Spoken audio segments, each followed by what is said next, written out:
बहुत समय पहले की बात है। एक राजा एक नगरी में राज किया करता था। उसकी प्रजा और परिवार दोनों ही सुख से रहते थे। और राजा की रानी भी बहुत धार्मिक पूजा पाठ करने वाली थी। राजमहल के सामने ही एक सेठ की हवेली हुआ करती थी, जो कि राजा का अच्छा मित्र था। एक दिन सेठ के पुत्र की मृत्यु हो गई और सेठ की पत्नी की रोने की आवाज चारों ओर गूंजने लगी। वो सुन रही थी। रानी ने राजा से सेठ की पत्नी के रोने का कारण पूछी तो उसे सारी बातें पता चल गई। तब रानी ने प्रश्न किया कि दुख क्या होता है। इस पर राजा ने कहा कि जब तुम्हारा पुत्र को मृत्यु के हो जाएगा तब तुम्हें पता चलेगा। यह सुनते ही रानी ने अपने पुत्र को महल के ऊपर से नीचे फेंक दिया, लेकिन भगवान की कृपा से वह बच गया। रानी ने फिर प्रश्न किया कि दुख क्या होता है। तब राजा ने कहा कि वो पड़ोसी राजा में वो युद्ध करने जा रहा है। जब उसका मृत्यु का समाचार मिलेगा तब रानी को उत्तर मिल जाएगा। लेकिन रानी अमावस्या का व्रत कर रही थी, जिसके कारण राजा विजय होकर लौट आया। रानी को उसका उत्तर मिलते ही वो रह गया तो उसने फिर पूछी, जिसके बाद राजा ने कहा कि अब हम गंगा माँ के दर्शन करने जाएंगे। जब मैं वहाँ जाकर गंगा नदी में कूद जाऊंगा तब तुम्हें दुख का पता चलेगा। राजा रानी में आपस में बात हो रही थी कि भगवान शिव कैलाश पर वो विराजमान सब कुछ देख रहे थे। उन्होंने माता पार्वती से कहा कि चलो आज मैं तुम्हें एक सुखी आत्मा के दर्शन कराता हूँ। जिसके बाद भगवान शिव और माता पार्वती बकरा बकरी का रूप धारण कर मृत्यु लोक पहुँच गया। वह दोनों एक बावली के पास घास चरने लगा। तब रानी वहाँ विश्राम करने आई और शिव पार्वती के बीच हो रहे वार्तालाप को सुन लिया। उसने भगवान शिव को माता पार्वती से यह कहते हुए सुन लिया कि रानी अमावस्या व्रत करती है, इसलिए उसे जीवन में कोई दुख भोगना नहीं पड़ेगा। यह सुनकर रानी सब कुछ समझ गई। एक दिन राजमहल के परांगण में बैठी रानी ने साहूकार की हवेली की दिशा से जोर जोर से रोने की आवाज सुनी। रानी चौंक उठी और तत्क्षण अपनी सखी के पास पहुंच गई। वहां जाकर देखा तो साहूकार की पत्नी विलाप कर रही थी और घर का वातावरण शोक से भर गया था। रानी ने शांत सवार में पूछती है कि ऐसा कौन सा दुख आ पड़ा है कि पूरा घर रो रहा है। तब साहूकार की पत्नी ने भारी मन से बताया कि उसके एकलौते पुत्र की मृत्यु हो गई है। यह सुनते ही आसपास के सभी लोग शोककुल हो गया है। रानी के लिए यह बात समझना कठिन था, क्योंकि पुत्र वियोग का अनुभव उसे सवाए नहीं हुआ था। पहला उत्तर। रानी जब महल लौटी तो उसके मन में एक ही बात घूमती रही कि अत्यंत यह दुख होता कैसा है। जिसे समझना भी मुश्किल लगता है। उसने राजा से प्रश्न किया कि पुत्र की मृत्यु के जैसा दुख कैसा होता होगा। यह मन में बार बार उठता है। राजा ने सोचा कि यह प्रश्न केवल शब्दों से समझाना कठिन है। कथा में वर्णित है कि राजा ने रानी से कहा कि जब किसी का अपना पुत्र मरता है तब ही वो इस दुख की गहराई को महसूस कर पाता है। रानी का स्वभाव सीधा और निष्ठ कपट था। उसने इस बेकाव को पकड़ लिया। तत्काल उसने अपने पुत्र को गोद से उठाकर महल के नीचे भूमि पर फेंक दिया, मानो वह उसी क्षण इस दुख को समझ लेना चाहती हो। ईश्वर की कृपा से बालक को कोई चोट नहीं लगी, वह सुरक्षित रहा। रानी ने आश्चर्य से देखा कि पुत्र को कुछ नहीं हुआ है। उसने फिर राजा से कहा कि अभी भी यह समझ नहीं पाया कि दुख क्या होता है। यह प्रसंग सिखाता है कि रानी के भीतर दुख को जानने की उत्सुकता तो थी, पर उसके जीवन की रक्षा पर दिव्य संरक्षण भी था। रानी के पूर्ण प्रश्न करने पर राजा ने दूसरा उदाहरण दिया। उसने कहा कि जब पड़ोसी राज्य के साथ युद्ध होगा और वह सवाई अकेला युद्ध के लिए जाएगा, तब यदि उसके मृत्यु का समाचार महल तक पहुंचेगा, उस समय रानी को दुख का अर्थ समझ में आएगा।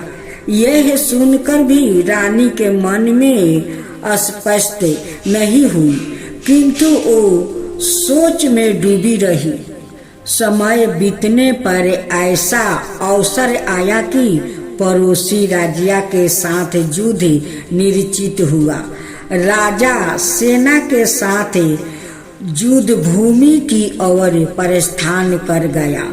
उधर रानी ने अपने नियमित अमावस्या व्रत को और अधिक श्रद्धा के साथ निभाई। उसने ईश्वर से प्रार्थना की कि जो भी हो उसके पति की रक्षा अवश्य हो, भले ही उसे अभी भी दुख का अर्थ ना समझ में आया हो। कथा के अनुसार अमावस्या व्रत के प्रभाव से राजा युद्ध में विजय होकर सुरक्षित महल लौट आया। रानी को अपने प्रश्न का उत्तर अभी भी नहीं मिला। उसने फिर राजा से पूछा कि वह दुख का अनुभव कब कर पाएगी। यही से कथा का अलग ओ मोर आरंभ होता है। अब गंगा यात्रा की आयोजन और तीसरा संकेत। रानी के लगातार प्रश्न करने पर राजा ने तीसरी बात कही। उसने कहा कि एक समय ऐसा आएगा जब वो दोनों गंगा जी के दर्शन के लिए प्रस्थान करेंगे। यात्रा के दौरान वह गंगा नदी में कूद जाएगा और जब इस घटना की सूचना रानी को मिलेगी तब उसे दुख का वो वास्तविक अनुभव होगा। रानी ने यह बात भी सुन ली, पर उसके मन में अमावस्या व्रत के प्रति अटूट भरोसा था। उसे विश्वास था कि जिस व्रत ने अब तक उसकी रक्षा की है वह आगे भी उसे और उसके परिवार को बड़े संकट से बचाए रखेगी। इस प्रकार रानी अपने प्रश्न के उत्तर की प्रतीक्षा करते हुए भी साधना से विचलित नहीं हुई। उधर कैलाश पर्वत पर विराजमान भगवान शिव और माता पार्वती समस्त घटनाक्रम को दिव्य दृष्टि से वो देख रहे थे।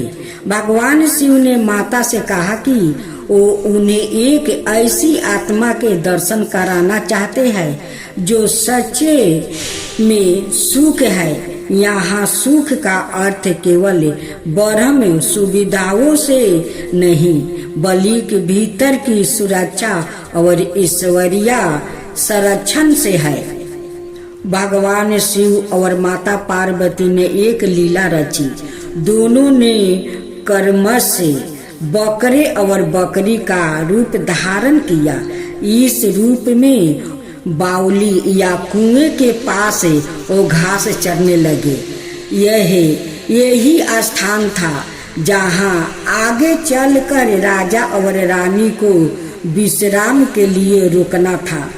इस पूरी योजना का उद्देश्य रानी को उसके व्रत के फल का रहस्य समझाना था। कुछ समय बाद कथन के अनुसार राजा और रानी गंगा दर्शन की यात्रा पर निकले। यात्रा के कथन के बीच उन्हें वही बावली दिखाई दी जहाँ बकरा और बकरी रूप में शिव और पार्वती उपस्थित थे। रानी ने उस स्थान को देखकर कहा कि वो यही थोड़ी देर विश्राम करेगी। वातावरण शांत था और दोनों कुछ समय के लिए विश्राम की तैयारी करने लगा। इसी दौरान रानी ने बकरी के रूप में बैठी माता पार्वती और बकरे रूप में उपस्थित भगवान शिव के बीच हो रहे बातचीत को सुन लिया। वह ध्यान से सुनती रही कि वो किस विषय पर चर्चा कर रहे हैं। बात में भगवान शिव माता से कह रहे थे कि जिस रानी ने जन्म जन्मांतर से अमावस्या व्रत को नहीं छोड़ी उसे इस जन्म में कोई बड़ा दुख प्राप्ति ही नहीं हो सकेगा। अमावस्या व्रत ने उसके जीवन के चारों ओर एक सुरक्षक कवच बना दिया है। रानी ने यह बात सुनते ही मन समझ लिया कि उसके सारे प्रश्नों का वास्तविक उत्तर यही है।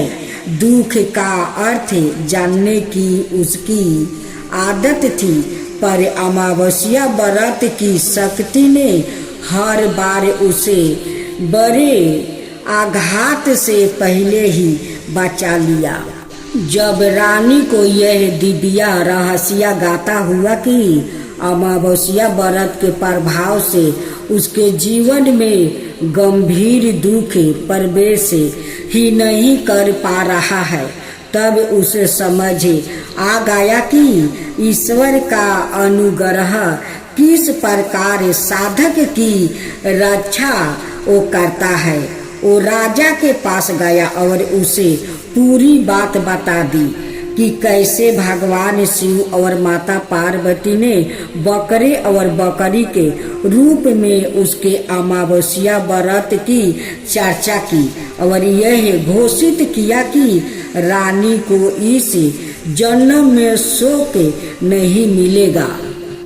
चैत्र अमावस्या की कथा यही बताती है कि दुख और कष्ट जीवन का हिस्सा है, पर सच्ची श्रद्धा और नियमित साधना से उन्हें अत्यंत समय रूप में बदल जा सकता है।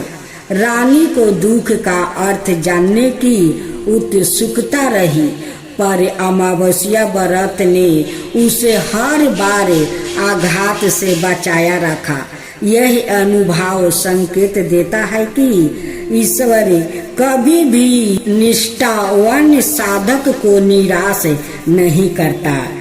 इस तिथि पर किया गया व्रत, स्नान, दान और पितृ दर्पण न केवल पितरों को संतोष देता है, बल्कि जीवित सोजों को जीवन में भी अस्थिरता, शांति और कर्म से कष्टों से मुक्ति का मार्ग स्थित करता है। अब काली माता की आरती। जय जय जय काली माँ, जय जय जय महाकाली, जय जय जय काली माँ, जय जय जय महाकाली। दुख हरने वाली, सुखी की देने वाली, दुख हरने वाली, सुखी की देने वाली। शुभ न शुभ को तुमने मारा, चंद्रमुंड के अंत सहारा।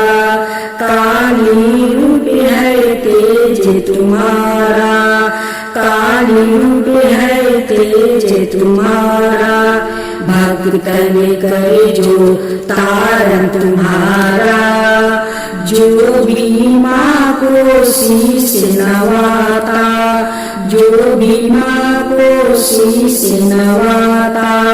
काली कृपा से सुखी पाता, घंटा शंख बाजे अपारा। आरती माँ की करो हम सारा, जय जय जय काली माँ, जय जय जय महाकाली। दुख हरने वाली, सुखी की देने वाली, जय जय काली माँ, जय जय महाकाली। दुख हरने वाली, सुखी की देने वाली, जय जय जय काली माँ, जय